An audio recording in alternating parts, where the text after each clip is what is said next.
Hello, and welcome to another episode of Rights for Women. This week we have something very special, a guest host, Rae Cairns, talking to a fantastically loved crime author, Sara Bailey. Sara is the author of 6, I think it is, crime novels, and this is a fantastic chat between Rae and Sara, two wonderful crime authors, chatting about Sara's books, of course, particularly her latest release, Body of Lies, but also really getting into the writing process. And there's some great stuff here on how Sara goes about research, how she fits writing into a very busy life with 3 children and a full-time job. Also, a whole lot of other things about the writing process. So I think you're going to really love this interview, regardless of whether you are a crime author or not, or whether you're a crime reader or not. This is one for all readers and writers, I think, and it's a really interesting conversation. Hope you enjoy it as much as I enjoyed listening to it as I was editing it. Rae Cairns is the author of The Good Mother and Dying to Know, 2 brilliant crime/thriller novels about ordinary women caught in very extraordinary situations. If you haven't read Rae's books yet, I highly recommend them. They're absolutely gripping and page-turning, and you can find the links to buy them in the show notes for this episode. Not a whole lot for me to report this week in terms of my own writing. I've finally finished the editing/proofread on both Blackwater Lake and Out of the Ashes to get them ready for print and ebook release later in the year. And I've also done my novella proofread. That's gone off to the publisher at HQ, HarperCollins, for this year's Christmas anthology. Just today, actually, the novella that I wrote for last year's anthology, A Christmas to Remember, has been released into the wild on its own. So you can grab that for just $2.99 as an ebook, along with any of the individual novellas from that anthology. So if you feel like just dipping into 1 or 2 of them, highly recommend you grab those at your favourite ebook retailer. Also wanted to give a shout out to all the people following along on my Diary of a Procrastinator Patreon series. This is for the family level supporters who pay $5 a month. And what I've been doing the last couple of weeks is doing an analysis of Donna Cameron's opening chapter for the rewilding, because I think it's just a really great, gripping opening chapter. And it's a masterclass on how to write an opening chapter. So I've been reading that along with the Patreon peeps and digging into what makes that such a great opening.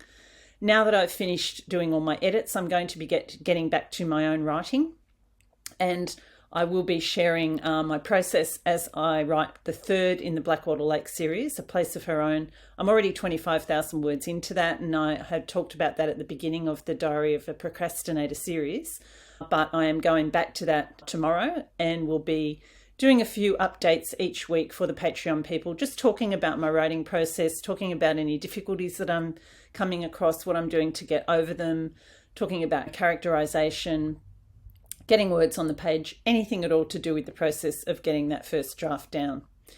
And I'll be doing that in a fairly short period of time because it does need to get to the publisher in a few months. So follow along, aiming to do a nano this month and make a 50,000 words in a month.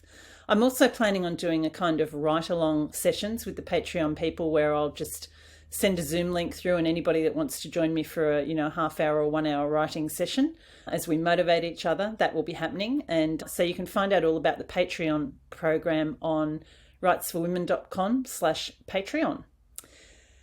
So let's get on with this week's chat. Rae Cairns chatting to crime author Sara Bailey, and it's a really great one. Hope you enjoy.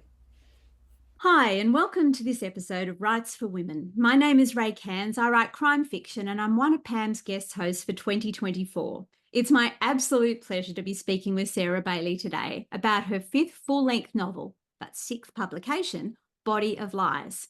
We'll also chat about her writing process and how that may have changed since book 1.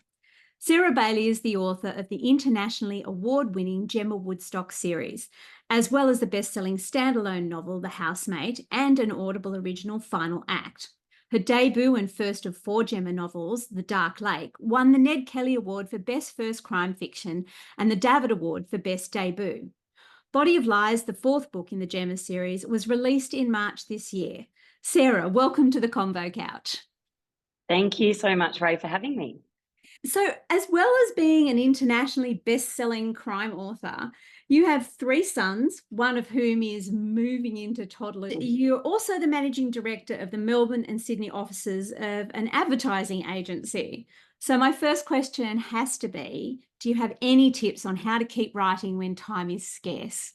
It's a really good question that I'm currently asking myself because I do have a book deadline that was on the horizon, and now it feels like it's getting closer and I really need to do something about it.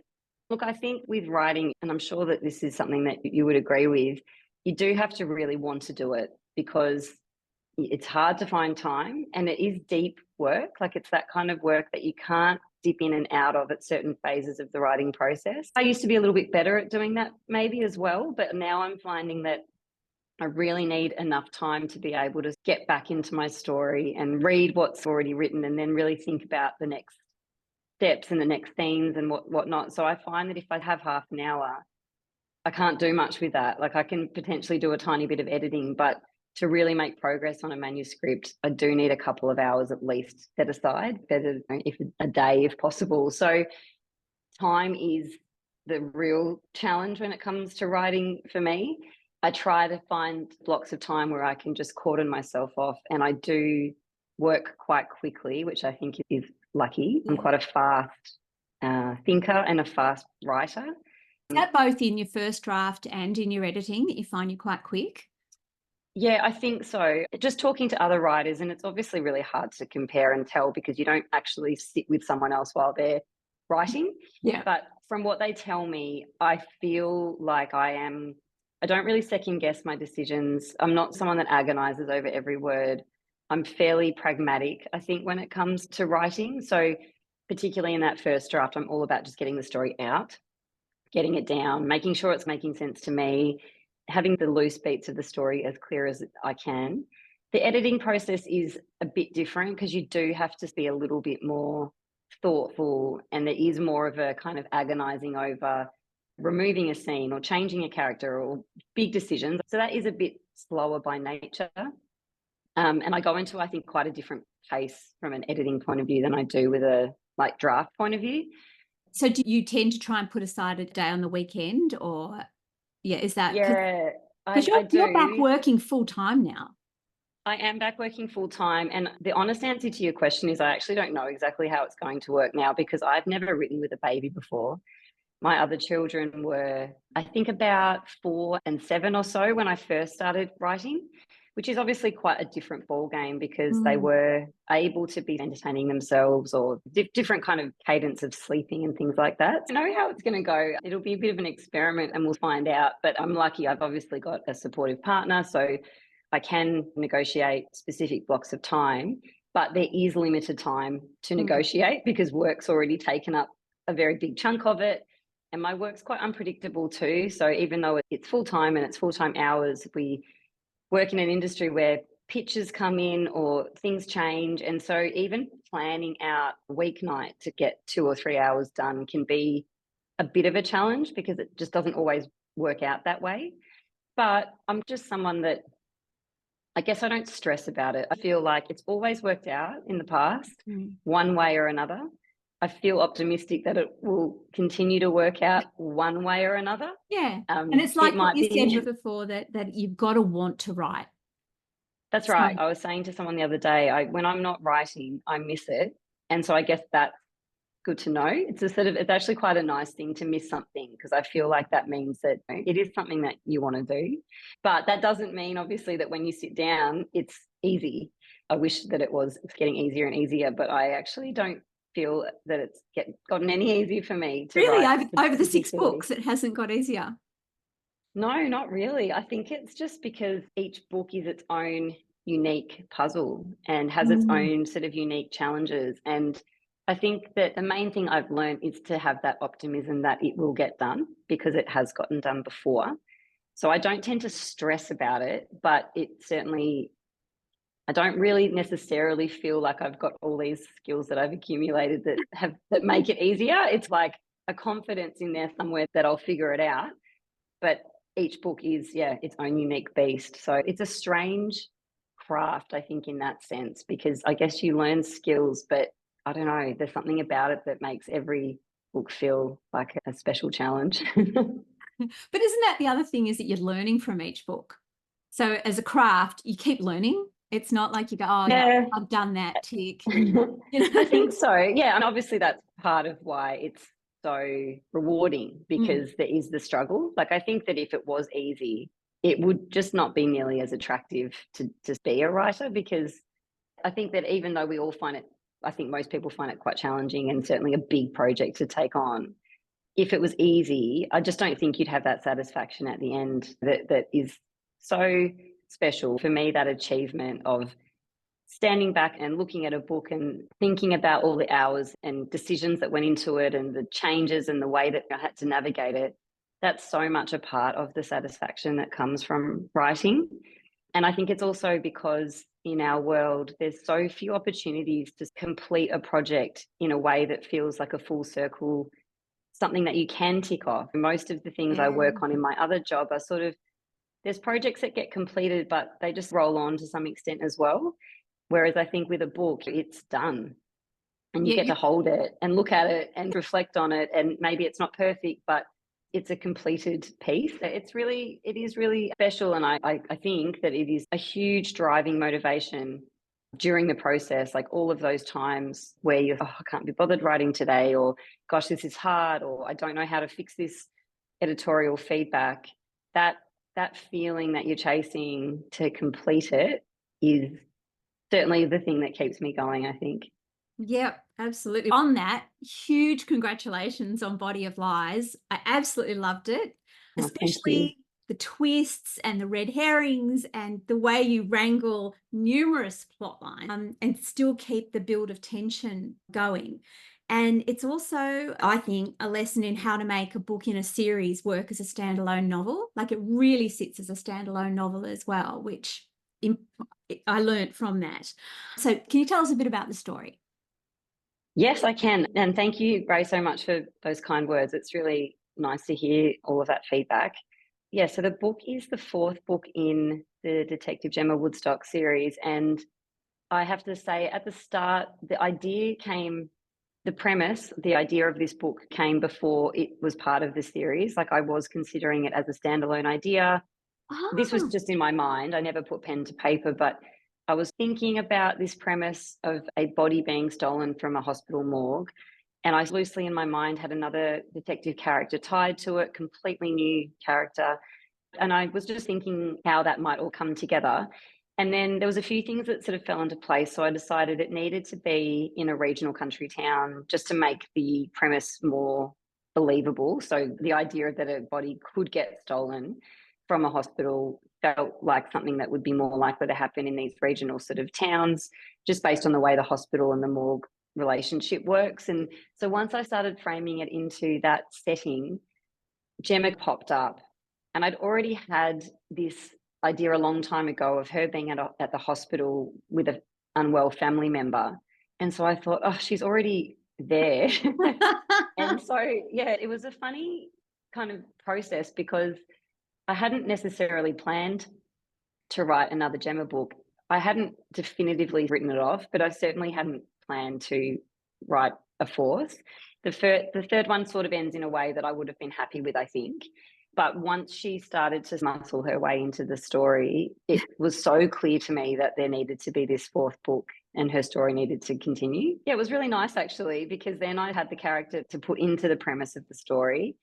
But I really started writing this book quite a long time ago. Like, I started the sort of first few chapters of this book when we were in lockdown in Melbourne in 2020. Oh, wow. And then parked it for a few months and was finishing The Housemaid and got really busy doing that, and then ended up back in the office at work and back being busy again. So I had about 25,000 words that sat on this manuscript for, I think, over 18 months.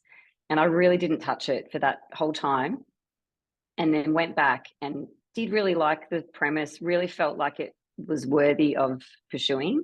So worked through how it was all going to play out, but it changed quite a bit. And the subplots that you mentioned really didn't come into play until I went back and revisited it. Like, that first 25,000 words was quite straightforward initially. It was very much just around the key premise, and that was the focus, and that was it. And then it wasn't until later that I laid it in with some of these other characters and subplot situations, which Gemma was really helpful because I know so much about her and her world. I was then able to create these other kind of tensions and stories beyond that kind of core proposition of the book. So it was a really, it was a really fun one to write.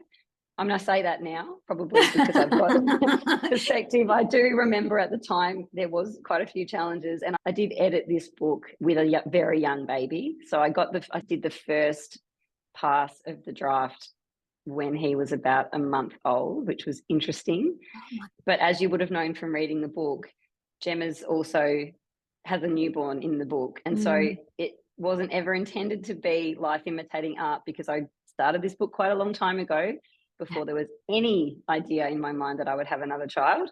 But it did end up that she's navigating crime scenes with a baby strapped to her front, and I was kind of like typing around a baby strapped to my front. So it was quite funny. Because it's interesting, those bits, the little snippets about work beautifully about her. So yeah, it's quite. I was like method writing, I guess, right? So it was probably. Now you sure go a long way, don't you, to get the method writing? I really, for my art, I'll do anything. But yeah, so it was it's sort of an interesting process overall, and certainly the longest I've ever taken to work on a book. Not that I think it actually, if you add it up all the time it took me overall, it probably didn't end up being any longer than the others, but it was just spread over quite a few years. Yeah. Which I think probably ended up helping with the book, because I think did need quite a lot of colour, and that because it's the last book in the series, I really wanted to make sure it came full circle. And so setting it back in Gemma's hometown, she's back to where it all started. And I think the growth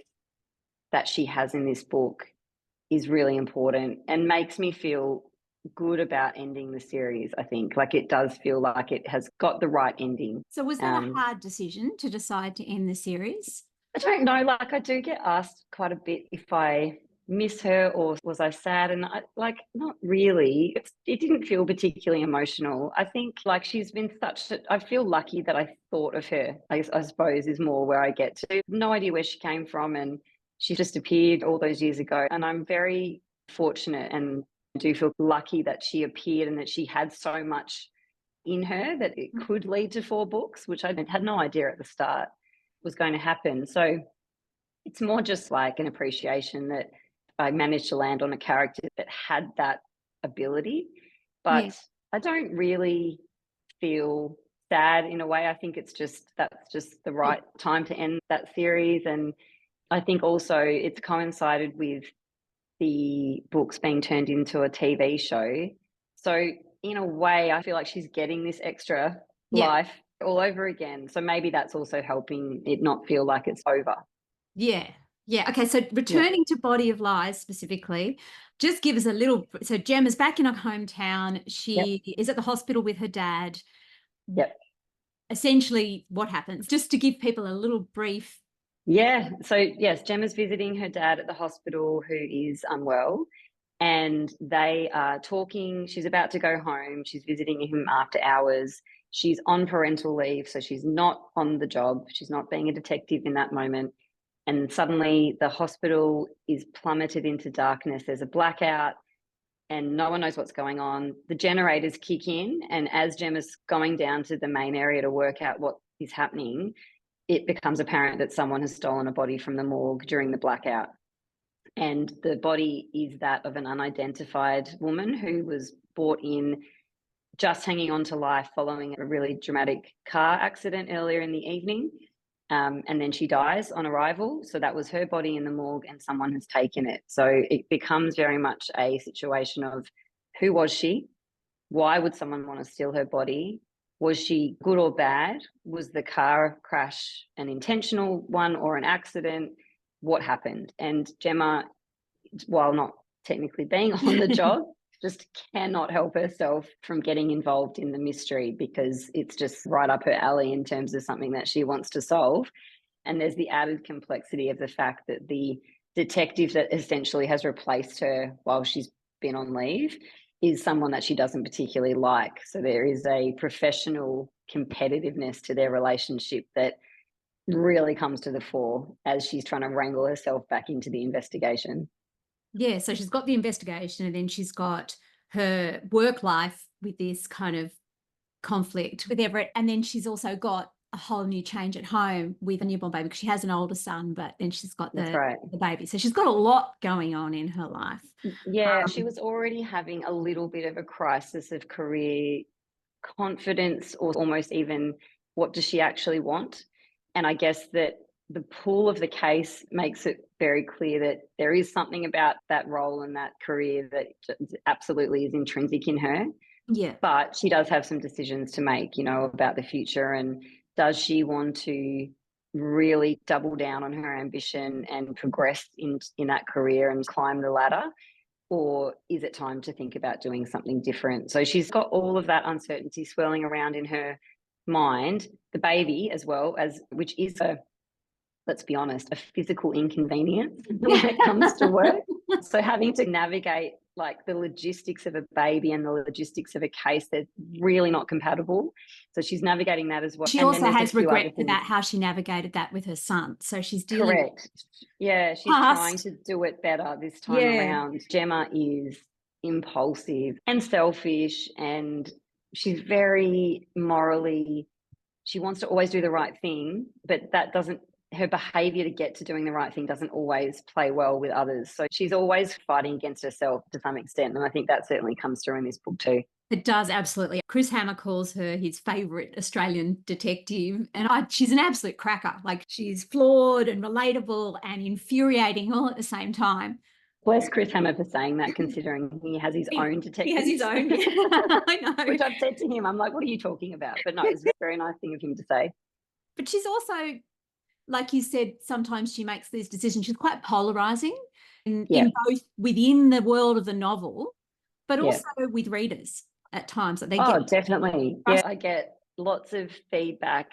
I have found particularly older women find her infuriating. Like, when they talk to me about her, they can often be like, oh, she's just so frustrating. I just want to give her a good shake. And I'm like, okay. But I totally understand that. And I think the good thing, or the interesting thing for me in having managed her character over 4 books was the chance to have her self-reflect more. You know, the first book, she's aware of some of her actions not being ideal, but in a way that is quite defensive still. She justifies it all the time to herself. Whereas by the 4th book, we've actually got a person who is able to step back sometimes and think about, why am I doing this? Why am I thinking this way? Why do I have this inclination to respond like that? Like, she is able to reflect on her behavior and regulate it to some extent. See, I found that really interesting, because she did mature so much over the 4 books. Yeah. And yet you clearly didn't plan to have the 4th book. No, or second or the third initially. The character arc across the 4 books has just happened with each book. You didn't have that a thought process about that at the start. No, when I wrote the first book, there was I didn't even know if I'd finished that book. So there was definitely no conscious thought around continuing that character across the series. I think I do remember once it became clear that the publisher wanted a second book, I did remember feeling very strongly, like an instinct, that she had to move away from she had to leave Smithson, and she had to go off and have her like 2 Towers book. I remember thinking she had to leave and be challenged in a different way. So I knew that second book had to be a bit of a rock bottom book, which I think then did have me thinking about the third in a bit of a different energy that had to then be coming back up again. I think in the second book, she does a lot of soul searching, and she's in not a good spot. Functionally at work, she's fine, but she definitely grapples with a lot of demons and whatnot in that way of leaving home. Often does make you self-reflect, where you have to be a new person in a new environment. But yeah, it's developed as it's gone.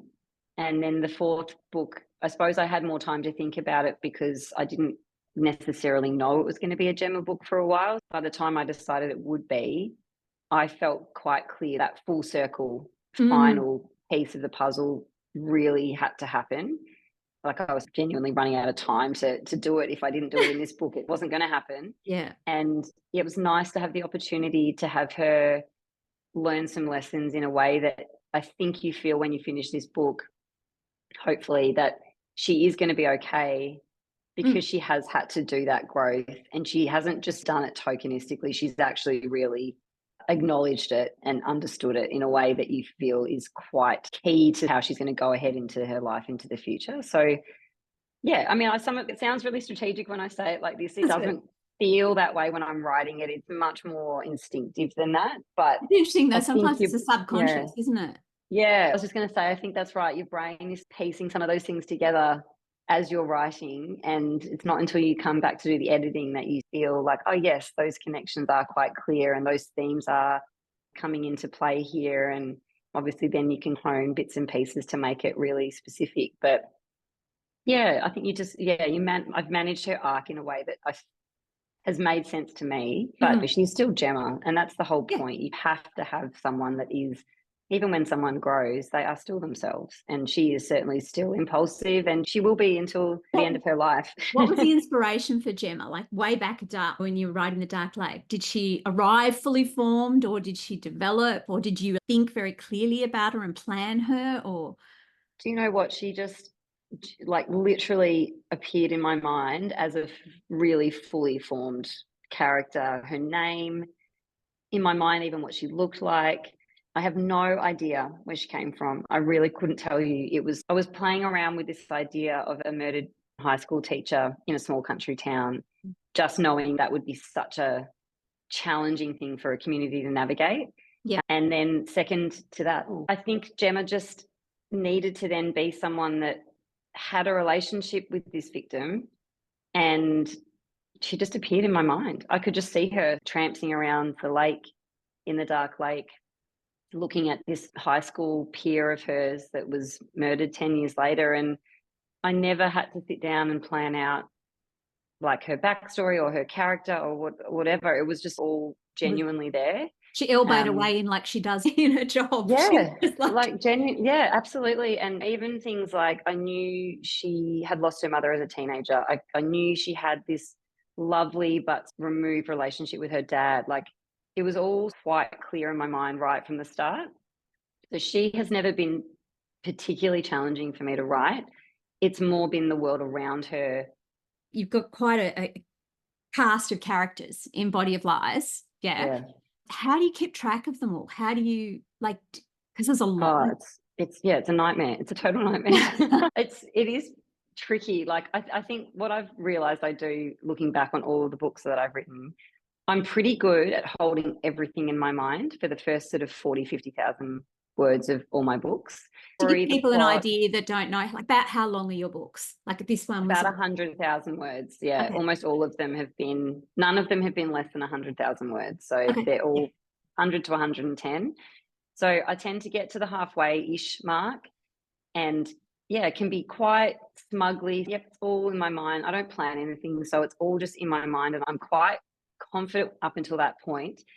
And then I tend to find that I open the file and it loads, and I start to realize that I've lost track of what's happening, what has to happen next, who everyone is, all the subplots, and I'm like, and that's when I almost have a little pause moment, and I almost have to go back and write out almost what's happened in my own book so far, just so that I can get it straight. So I'll tend to, at that point, print it out, go, right, in chapter 1 this happens, and I do a bit more of a visual sort of plan, like just on a post-it thing on the wall, which, to be honest, I actually think is me just buying myself some time to recalibrate and reorient myself around my own book.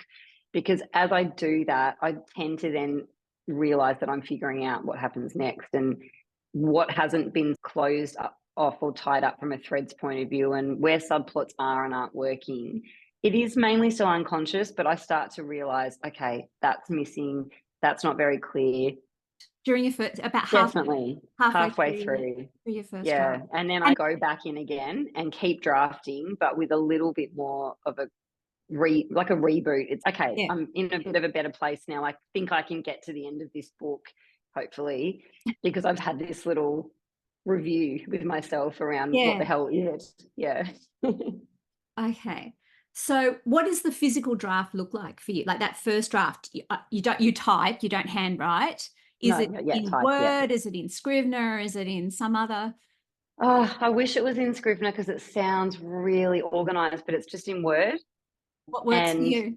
yeah, I mean, it's a bit tricky actually to even say, is it a first draft or is it like the 15th draft? Because I will by that point, like by the time I sort of print out what I call the first draft, I have edited it a lot. I have gone back and probably already rearranged things, and I've given it a good sweep over as well. And so it is a first full draft, but it will still have bits where I'll be a note to self saying, this needs to change, or this chapter's not quite right, or this might not be in the right spot. So it'll have sort of little notes all over it. It'll have lots of things highlighted in yellow. When something in my book's highlighted in yellow, it means I know it's not good, but I can't be bothered fixing it right now. So it's unfortunate that I'll go to Officeworks and I'll be like, oh, look at all that yellow that needs to be solved. But I think for me, the first draft it's like tagging the finish line. It's like I've got to the end. It has a start, it has a finish, it has a middle. Things need to be fixed and changed, I know, but at least the full story has got its shape. That's actually your way of getting through a first draft, is going, okay, I'll highlight it in yellow and then I can just keep going, rather than getting bogged down in. So yes, I was going to ask you a hint of getting words on the page for that first draft, and you I know. I'm very clear on, I would never finish a book if I didn't just keep going. I need the momentum of the writing process. It's momentum feeds momentum for me, I think. And I find if I stop and get stuck and kind of start to really procrastinate or weigh up different scenarios or whatever, I lose my own kind of momentum. So I think that's why even at that halfway mark where, let's be honest, I do get stuck, I don't know if I'd call it writer's block or just like bad planning, but I think that's why I then do switch to, let's go back through the book and work out what's happening so I can keep moving. And that for me is just that perpetual motion kind of approach. If I'm not writing words down and doing something, I really start to feel like I can't make the book work. So I think for me, it's that keep moving, keep going. If one scene's not working, jump to another one. Yeah. So you will jump around. ahead to a different scene just so you're writing. Correct. Yeah. I would much rather, especially because I think I have such limited time. I guess that's also probably part of it, but I'm very much, okay, that scene's not working. So I might say, absolutely something that needs to happen here is this character needs to turn up and reveal this information. And I'll literally just put that in the draft. And then I'll just jump to another scene where I do feel confident that I know what's happening. I'd much rather spend like the hour that I've got writing a scene than staring at the screen and not getting anywhere. So I do end up having to tapestry style stitch all these disparate scenes together sometimes and then change the joining words and fix it. But I always feel like productivity is progress. You can't have, out for me anyway, I can't spend hours and hours and not generate words because I just think I'd never get anything done in the end. Yeah. So you write, you don't have a plan at the beginning, you literally sit down and start writing. Yeah. Your structures are very strong. So do you in your head have clear points you need to hit in your structure, or is it something you've learnt through reading or a method you've learnt or something? Because I think people often get a bit overwhelmed by structure. Yeah, I was thinking when you said that I don't have a plan, that's true. Like I don't have anything written down, but I think I do more work than I give my brain credit for in my head. So I think I do start with a blank page. I don't have notes, or I might occasionally have written down something that's a small point, but what I do have is a really clear premise. With Body of Lies, it was very much like Gemma's at the hospital dealing with her own sort of tragedy, family challenge. Then from sideways, this amazing crime happens where a body's stolen from the morgue. Very strange, obviously. Go, what happens? So that's very clear when I sit down and start writing. And I think in my mind, that question really continues to beat through every time I'm sitting down to write. I'm like, is this still interesting? Is it making sense? Is it moving along in the way that I know it needs to as a reader? And I think the other thing that I do have, and I don't know if this analogy makes sense, and I'm certainly not a painter, but I imagine that when someone starts to think about painting something, they don't know exactly what it's going to look like, but they have a plan in their mind of what they're trying to create. I will certainly have key beats of the story. So with this book, I guess that there's the overall premise, which is very clear to me. There's then Gemma's having all of these family issues that will end up being quite, I know there's a lot of drama that's going to come from that. I know what I want to be a big reveal in that subplot perspective. So you know what the end of that subplot is? Yeah, I did know with that family specific secret subplot, I knew what that was. I also knew that she was going to start having doubts about her personal relationship, would add to the sort of drama and stress of her investigating the crime. I knew that I wanted her friendship with her old friend Candy to be a big part of the book in terms of an important relationship that she really relies on. So that needed to be clear. And I knew she needed to have some tension with her old boss that would really question her relationship with him, which came at a time where she was always also thinking about her career. So I do know that I've got all of these things that I need to cover off, but I don't always know exactly how. Yeah. Did you know who the perpetrator was? No, but I did know, to be honest, mainly with my books, I always know that it's going to be one of, say, 5 people, which is exactly how I think it should be when you read a book. Yeah. So it's almost, for me, feels like I am writing, but as a reader, it's the same process that I have when I read other people's books, where I'm working towards going, look, it could be that person, it could be that person, it could be that person. And really it should and could be any of those people. And then it ends up being one of them. And as long as there's a really clear motivational through line for that to be the case, then that's, I think, a good outcome for a story. But I know as I was writing it, it could have also been any of the other 4 people as well. And so it's almost like I'm writing it as the way I would read it. And then hopefully that means that where I get to is a good story. If you don't know exactly who did it, then the reader's not going to necessarily know. Yeah, so absolutely achieve that. Again, it sounds all very planned. This is, me in my mind just hoping for the best and typing into the abyss most of the time. But obviously when you go back and do the editing, that's also when you have the chance to wrestle things into a slightly better shape, make things a little bit clearer, ensure that the red herrings, if you have them, aren't crazy bonkers just swinging in from left field and all of those things. So I think the first draft is just a bit terrifying because you are just writing and hoping for the best. But you do obviously then have the chance to craft and fix and update and all that sort of stuff. Yeah, it's funny because there's talk about plotters and pantsers, and I used to say, oh, I'm a pantser, but I realised I just do a lot of the work in my head.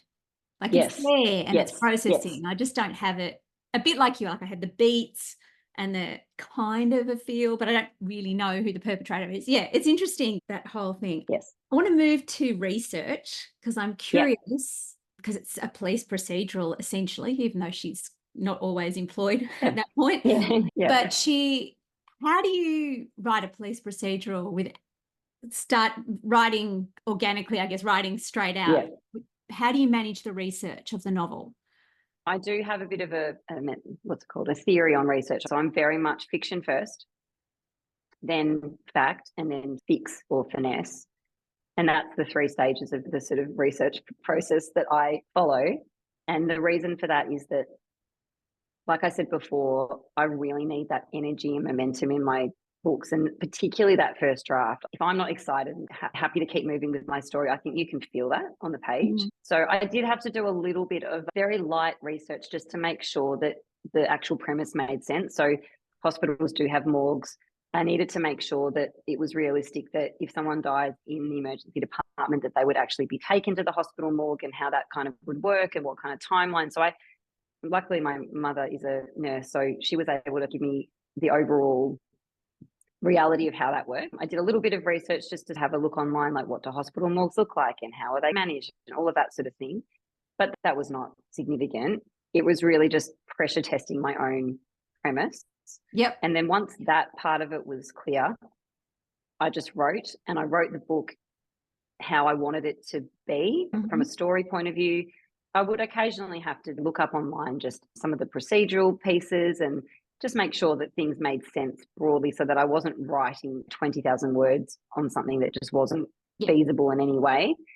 As there's quite a health layer in this story, so I did just have to orient myself around what is happening in that world at the moment and making sure that some of the things I was talking about were true and realistic. But I don't know how I would quantify this, but the overall research that I would have done for that first draft would be less than a week's worth of effort, because it's really just making sure that there's feasibility around the premise of the book. Once I've got the draft, that's when I go back and sort of fact check my own story. And I'm very clear that I'm not asking open-ended questions of experts. I am very much in, is this feasible or possible, yes or no? Because I'm not writing a diary of a police officer. I am writing an extraordinary, once in a career type case, because that's what is making it an interesting book, hopefully. As it'd just be all paperwork. Yeah, exactly. And that's the thing. And so I think it's really difficult for experts when you're asking them about their job. They want to be telling you what's realistic and how it actually works. And I want that, but I also don't want that, because this is supposed to be a story, and it is an extraordinary story. That's why it's made a good premise, right? So I'm very much just checking, is this feasible? Could this happen? If this happened, could this be the response of a police officer? And people get a bit, yes, it's technically possible. And I'm like, good, that is all, That's all I want from you. It's the same with the medical information and the science information and any law information. I'm not looking for what is necessarily the most likely, not in my books at the moment anyway. Maybe that would be in a different kind of book. I'm really wanting to understand, have I written a story that is within the realm of possibility? And then obviously occasionally I'll come up with something and they'll say, no, it's not. And I'm like, so then I will have to go back and change it and make sure that it's amended in a way that it does fit into that feasible world. And then there's a lot of finessing, obviously. And a lot of the editing that I find I have to do is timeline management. So the order of things, particularly with like DNA testing and things like that, like certain things can't happen quickly. Sometimes things can, and just having to make sure the procedural order of events is accurate and realistic, so that someone's not reading the book and just being like, oh, I can't engage with this story because I know that's not realistic. Yeah. That's what I'm trying to avoid. But I don't mind if they're a little bit like, wow, I don't think this is likely, but it's a pretty cool story. That's fine. I love that premise of fiction first. Fiction first. Yeah, it's the genre, I think, is leading that requirement. People are wanting an escape from reality, and they want a realistic story in an unrealistic kind of moment in time in someone's world. And so I think that's where I'm circling around getting right. Yeah, the other thing I really liked about what you said was not asking open-ended questions, because one of my things I was going to ask you is, do you have any tips for writers who have problems in their manuscript about how to find information, experts, things like that, but also then how you manage it. So you've already given that. One tip is no open-ended questions. Yeah. Do you have any other tips for writers on how to find? Yeah, and look, I actually think open-ended questions have a role to play if you don't have a premise. So I think if you're at the start of a sort of creative project and you've got some thoughts, or maybe you've got a character or a setting, I think at that point, if you had access to an expert of some kind, asking them open-ended questions at that stage would actually be helpful, I think, in generating some concepts and ideas, because they might say something that you're like, oh, that's a really good thought. But I think that for me anyway, there comes a point in my book where I don't want more feedback than I can handle. I actually really just want to I want to home in on where I'm at with my story, not open up more problems. So I find that's when I cut out the open-ended questions, because I can't, you get overwhelmed. I think the editing process is already overwhelming for me. So I don't want to then throw in a whole nother range of really overwhelming feedback. So I think that's where I start to get pretty brutal about the yes or no kind of questions.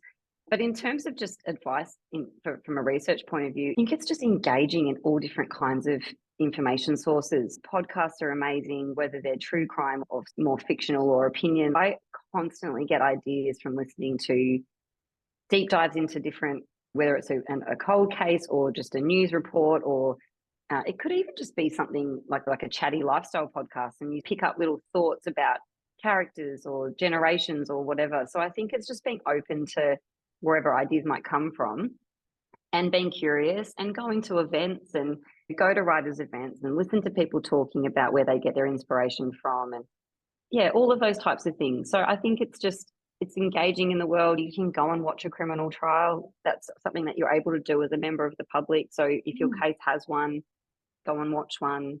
Look up news reports and transcripts online. There is a lot of information out there that you can access these days, particularly. So I think it's just engaging in all of those things. And then it's that kind of thing. Be really broad at the start and then get really specific, because you do need to get to a point where you stop collecting information and you write your book.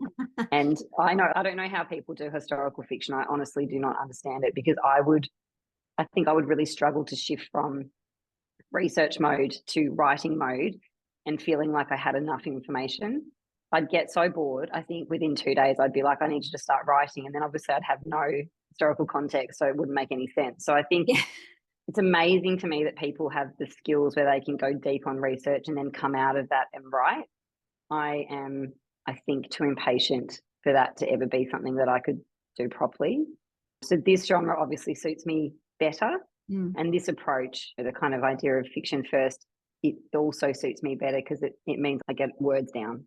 Yeah, absolutely. So something in your writing that stands out is your ability to keep raising the tension. Like, that is something that I would say is all your books have that. You just keep piling on poor Gemma or Ollie or whoever the main character is. But do you have any kind of tips and tricks for tension? Like, does it happen in your first draft, or is it something you have to go and pull out later? Or any tips or ideas about tension in a novel?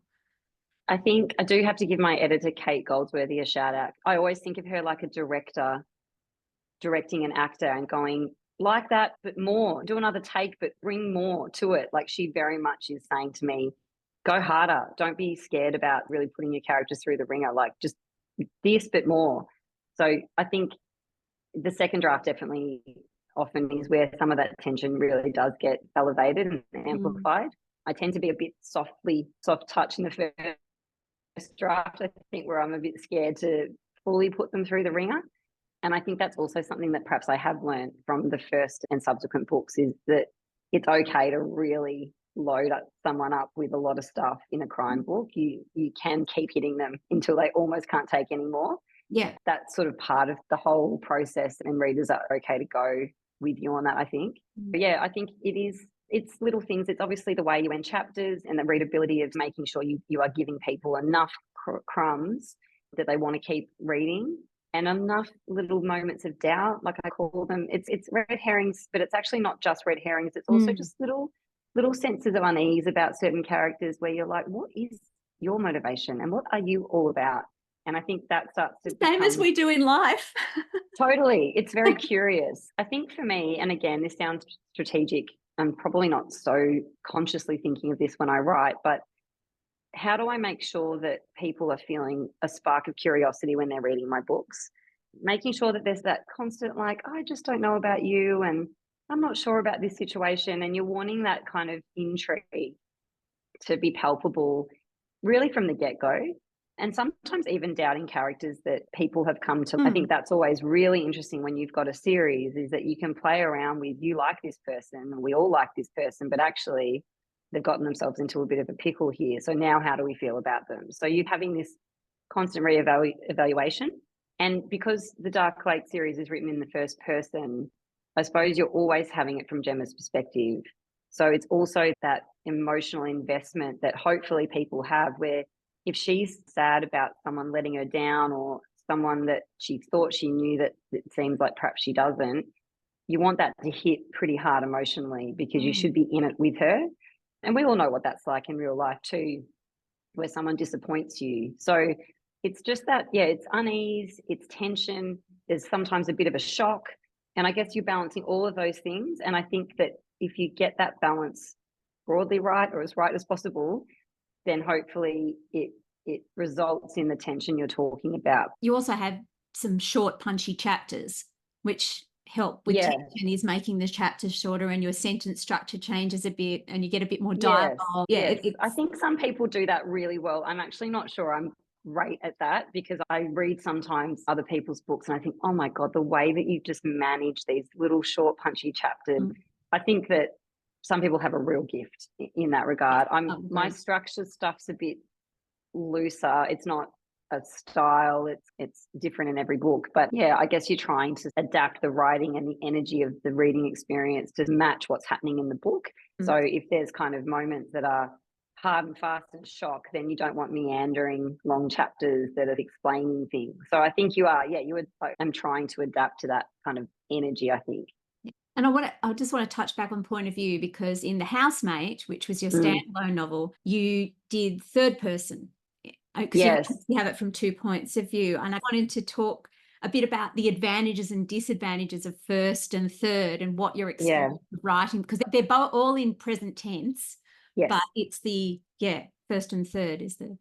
Yeah, I found it really hard, I have to say. To do third? To third person, yes. I think because I had written in first, which is so immediate, and it's got inbuilt momentum and energy in it, which I think suits the way I think and write more. Whereas I had to flip that perspective to be a bit more observational and reflective. And I had to change my pace, I think, to make that feel realistic. And it took me a while to just get used to it. I kept flipping back into first person and then realizing that I didn't know how Ollie thought, who's the character in The Housemate. I'm not Gemma anymore. Like, it's a different person.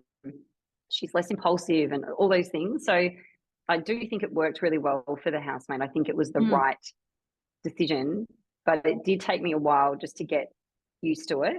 And I am writing a sequel to The Housemate at the moment. And so back in third, I say that I'm writing it. I haven't actually touched it for 3 months, but I should be writing it. And that's in third person as well. And again, I actually feel like sometimes I physically have to go click into a different gear, because you can't take shortcuts. Like in first person, you just say what that person's thinking and you're seeing the world from their eyes, and it's all very clear, the perspective for me. There's obviously things that they can't see and they don't know, and that's annoying because you then have to work out, how do they get that information? How does the reader get that information? So there's challenges in first person. There's limitations definitely within first person, whereas in third person, you've got that omnipresent sort of ability. So it's a bit easier to reveal information, and different things can happen the person doesn't necessarily have to see, and all of that type of thing. But yeah, I do find first person, I think, is more my natural style. So I have to work a bit harder to make third person work. Okay. You also explored different settings in your novels. So you've had country, city, coastal, country again. And obviously there's been a huge thing with crime novels being set in country towns. So what are the advantages and disadvantages of setting a novel in the country versus the city? I think with a country town, you can have more coincidences than you can in the city. So because everyone knows of each other, even if they don't know each other, and there's a smaller setting in terms of physical locations, coincidences are more easily explained and don't feel as forced. Whereas in a city setting, you can't have people tripping over each other randomly when there's millions of people, and it's just different. I found, particularly going from the dark lake to into the night, that whole journey for Gemma was very much going from a town where she knew so much, everything was so familiar. Whereas when she moved to the city, it was this anonymity that was really important, and also a sense of just being quite alone and not knowing anybody. And so I think that you can just play around with different relationships in that way. Yeah, definitely. And okay, so I just want to touch really briefly on Final Act, which was your audio first book. Yes. Did you have to write differently for an audio first? It didn't start out as an audio book, so I guess not initially. Okay. It was actually the first thing I ever wrote before The Dark Lake. I started this idea ages ago, got stuck, couldn't get it to work, had about 20,000 words sitting there, flipped to The Dark Lake. That obviously was successful and managed to get an agent and pitch it and all those things. And then I was at a writer's event or festival, I can't remember, and someone from Audible heard me talking about this manuscript that I'd parked, and the premise of it, contacted me and said, I'm interested in that. Do you think you could finish it? And then that's how that happened. Yeah, I had to go back and work out if I could finish it. And I did still struggle with it a little bit. It's quite a tricky story because it is still crime fiction, but it doesn't have traditional protagonists. There's no detective, there's no journo, there's no lawyer. So there's a surgeon main character who's not an investigator, but ends up being a quasi sort of detective. So it's a bit tricky logistically to make that all work. But yeah, it was a really good challenge, like picking up a book that I'd abandoned, re-energizing it and making it work and finishing it. I think I was aware of the audio bit when I was writing it, just to the extent of maybe more just clearer, shorter descriptions, like lots of dialogue, and just, but not in a way that I think I really wrote differently. Okay. Maybe just in the editing process, I was a bit aware of just being really clear with the dialogue. And yeah, but I think the process is broadly pretty similar, or at least it was for me. Okay, that's interesting. And then you mentioned before that Gemma's going into a TV series, I think you said. Yes. How's Yes. that been? Like, that is obviously a lot of writers' dream of seeing their books on the screen. Are you involved in that process? How long has it taken? Just give us a bit of Yeah, I am. I'm very excited because it feels like it's actually going to happen, but it has been, I think, 7 years in the process. So I'm also a little bit reserved in that there's still quite a few hoops that it needs to jump through before it actually is in production. But it's certainly feeling very promising at the moment. So there's a streaming partner has come on board. The production company's always been very committed to finding it a home. There's an actress attached. So it certainly feels like it's gathering momentum. But TV is even more fickle than publishing, apparently. Yeah, I don't think people we'll realise see. how long it can take. Like, you might get something so long, but it stays optioned for however long a piece of string is. Yeah. Yes, there's so much money that needs to be found to fund things. I always joke that when I want a dramatic scene and need to call in ambulances and fire engines, I just write it. Whereas in a TV show, it's about $400,000 or something. So it's a different creative process. But yeah, I am quite involved. They've been amazing, wanting to make sure that I feel good about the way that they're looking to interpret it. So I'm not a producer. I'm not going to be writing it. There's a lead writer that's been brought onto the project, and I'm very happy with that. But yeah, I'm involved, I don't know, almost like a consulting kind of role. So I will be in the writer's room for some of it, and then I will certainly review like the first episode that they write and just stay across the project broadly, which is perfect for me. I don't want to be hugely involved. I'm really happy for them to take it in whatever direction they think needs to work for TV. I know it's a different sort of format, but it's really nice to be asked my opinion and just to be involved in that sort of overall way. So yeah, I hope, like, fingers crossed, it makes it all the way through. That's exciting. It's so exciting. Okay, I've only got a couple more questions. What's the best of writing life for you? What's the best part? Yeah. I think, like I said earlier, that like finishing a project and holding it, I guess, is always just an incredibly rewarding moment. And I think I've become quite addicted to that sort of feeling, because otherwise I just don't think I would keep doing it. It's just, I think it is just, it's so rare to have something that you can hold and say, I did this and it's done. And I really think that's, for me, important. But there's so many things about it that are amazing, like just the privilege of getting to create worlds and characters and stories. It is special, and I'm really glad that I want to do that and that I get to do that. And I do sometimes look at other people and think, oh, you'll never have that, and they don't want it, so they're not upset about it. But I'm like, oh, I really enjoy that, and so I'm glad that I've had that experience.